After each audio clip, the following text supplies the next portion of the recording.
Patuloy pa rin ang paghahatid ng tulong ng pamahalaan sa mga manggagawa sa agriculture sector na apektado ng mataas na presyo ng petrolyo. Sa katunayan, nakatanggap ng tulong pinansyal ang mga magsasaka at mga mangingisda sa Curimaao, Ilocos Norte sa ilalim ng Presidential Assistance for Farmers and Fisherfolk Program. Si Rani Dorilag ng Radyo Pilipinas lawag sa sentro ng balita.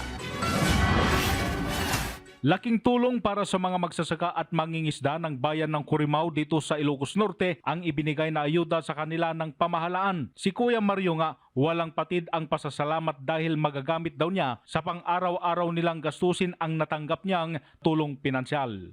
Kay Pangulong BBM, maraming salamat po, President, sa inyong tulong sa aming mangingisda dito sa Ilocos Norte, Pangil Curimaao. Bukod sa bayan ng Curimaao, nabigyan din ng tulong ang mga magsasaka at mangingisda sa bayan ng Paway at Badok. Bahagi pa rin yan ng Presidential Assistance for Farmers and Fisherfolk Program ng administrasyon ni Pangulong Ferdinand R. Marcos Jr. na layuning magbigay ng suportang pangkabuhayan. Paliwanag naman ng Bureau of Fisheries and Aquatic Resources of BIFAR Region 1, dumaraan sa validation ang hiling ng mga LGU pagdating sa pagbibigay ng tulong sa naturang sektor. Siyempre merong need, merong request from their end and through our local government unit. And sa atin naman, on our part, we do the necessary validation para makita natin kung ano ba talaga yung sitwasyon, ito ba talaga yung pangangailangan nila or merong iba pa na kailangan natin i-considera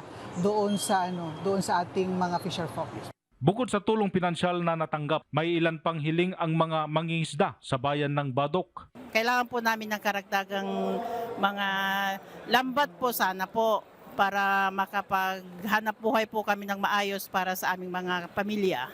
Giit ng pamahalaan, ginagawa nila ang lahat para matugunan ang pangangailangan ng mga magsasaka at mangingisda na katuwang nito sa pagsusulong ng mas matatag na agrikultura at mas maunlad na kabuhayan para sa mga Pilipino. Mula rito sa Ilocos Norte, para sa Integrated State Media, Rani Dorilag ng Radyo Pilipinas, Radyo Publiko.